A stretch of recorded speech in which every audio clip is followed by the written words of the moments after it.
The CCP initiates a new information warfare technique. Commentary.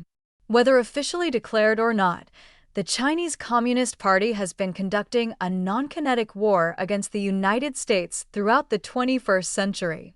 Most Americans have never heard of the 1999 publication of Unrestricted Warfare by a couple of PLA colonels, which theorized on combining non-military means with standard military actions to defeat a technologically superior opponent. Fewer still have heard of China's Three Warfares strategy, which was promulgated by the CCP Central Committee and Central Military Commission in 2003 as new regulations on political work for the PLA, addressing public opinion warfare, psychological warfare, and legal warfare.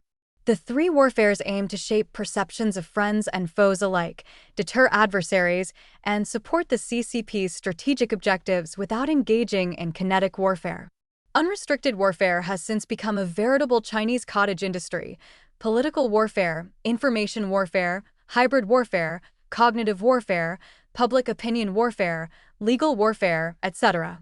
New wrinkles are periodically introduced to shape the battle space, as warfighters say. Let us sort out the blizzard of CCP warfares, including their latest wrinkle. Definition of terms. Theories of various aspects of non-kinetic warfare have evolved significantly in the information age, as information and communications technologies have matured and been exploited for civilian, commercial, and military purposes. The internet has turned the concept of instantaneous news, commentary, and access into a reality, not science fiction. And perception manipulation techniques have followed suit. The various warfares mentioned above are interrelated and mutually reinforcing, especially when combined in an integrated, unrestricted warfare strategy, as the CCP/PLA has developed in recent decades. Here is an overview that discusses some of the interrelations and ties them all together. Psychological warfare. This is the foundational element of unrestricted warfare. It focuses on influencing the minds, emotions, morale, and decision-making of adversaries, allies, and domestic populations using propaganda, misinformation, overt threats, harassment, and false narratives to demoralize or weaken the resolve of adversaries without resorting to kinetic operations. The CCP's ongoing campaign against Japanese Prime Minister Sanai Takaichi is a good example, as it plays on lingering anti-Japanese sentiments in East Asia stemming from World War II. Information warfare. Info warfare amplifies and empowers psychological warfare through coordinated manipulation of information flows across digital, media, and communication channels. It encompasses disinformation campaigns, cyber attacks, foreign media control and influence operations, and foreign and domestic perception management that shape the desired political narratives and deceive opponents. Continuing with the Takaichi example, the CCP in recent weeks has marshaled commentary from state-run media, Chinese diplomats, and CCP-sympathetic voices around the world as part of a full-court info warfare attack aimed at getting Takaichi to retract her oblique comments made supporting Taiwan. Political warfare. This is a more extensive effort that integrates psychological and information warfare operations with whole-of-government tools, including diplomacy under the Ministry of Foreign Affairs, economic pressure under the Ministry of Commerce, subversion under the Ministry of State Security, and influence operations under the United Front Work Department to achieve strategic and political objectives. The political warfare campaign against Japan is pretty obvious. For example, as part of its ongoing effort, Beijing spread false claims challenging Japanese sovereignty over Okinawa, which is a long-standing UFWD tactic in Japan that is aimed at exploiting local anti-US based sentiments and weakening Japanese national cohesion. Hybrid warfare. Hybrid warfare takes political warfare up a notch by integrating conventional military actions, economic coercion, use of irregular forces, and cyber operations. These actions are coordinated to maintain plausible deniability and ambiguity of purpose and intent while exerting maximum pressure on the targeted adversary. Examples associated with the campaign against Takaichi include issuing travel advisories to discourage Chinese tourism to Japan and directing Chinese military aircraft to illuminate Japanese aircraft with radar in international airspace. Unrestricted warfare.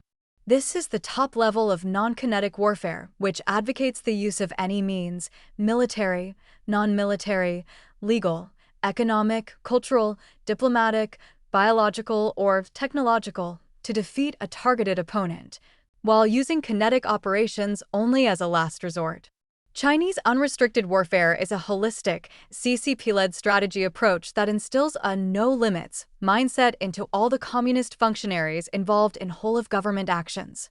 Those two Chinese colonels noted in their 1999 treatise that all weapons and technologies can be superimposed on non-kinetic operations at will, and that the boundaries between military/non-military are totally destroyed when the CCP determines it necessary. That said, the goal of Chinese unrestricted warfare is to achieve victory by using non-traditional methods rather than through direct military confrontation. Beijing's latest campaign against Japan has not yet reached the kinetic stage. To summarize the interconnections, psychological warfare is the foundation and feeds into information warfare. Both are important elements of political warfare. Hybrid warfare operationalizes political warfare by adding military options as required. Unrestricted warfare is the overarching philosophy that integrates everything into a seamless and no-limits political-military strategy. Concluding thoughts. The Chinese Communist Party has been coordinating unrestricted warfare operations in East Asia for years. Examples include ongoing intimidation of Taiwan in the Taiwan Strait, Vietnam and the Philippines in the South China Sea, and Japan in the campaign against Prime Minister Takaichi, as mentioned above. Chinese political warfare efforts have also been directed at Seoul to deter deeper trilateral cooperation among South Korea, the United States, and Japan. In tinkering with the various concepts of unrestricted warfare described above, the CCP has introduced a new element in its recurring efforts to leverage English language acronyms for cognitive, information, and political warfare. The CCP has long used such acronyms in its political warfare against the United States by demonizing Western institutions, alliances, and organizations as inherently aggressive, racist, or manipulative, while on the flip side, positioning China as a victim of hegemonic plots by those entities. Examples include the following. NGO, for example, state-run Chinese media frequently attempt to discredit international human rights organizations like Amnesty International or Human Rights Watch by claiming they are puppets of the United States. FEY, this is an intelligence alliance comprising Australia, Canada, New Zealand, the United Kingdom, and the United States, known particularly for its sharing of signals intelligence. Chinese media routinely castigate the alliance as a gangster group, or today's axis of white supremacy. Quad, this group comprises India, Australia, Japan, and the United States. The CCP has long sought to frame the Quad as Cold War-style containment, while highlighting internal divisions to cast doubt on its viability. In November, the CCP broke new cognitive warfare ground by concocting an acronym for an English common word to try to sell the scientific formulation and consistent implementation of 5-year plans, as Chinese leader Xi Jinping was quoted in China Daily. Their definition is C-O-D and E-code.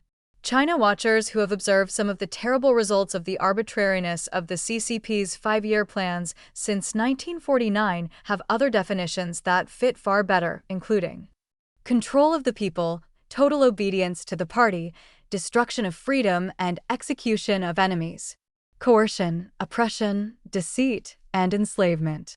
Or simply the word itself, meaning Chinese 5-year plans are code for continued subjugation of the Chinese people at the whims of the Chinese Communist Party.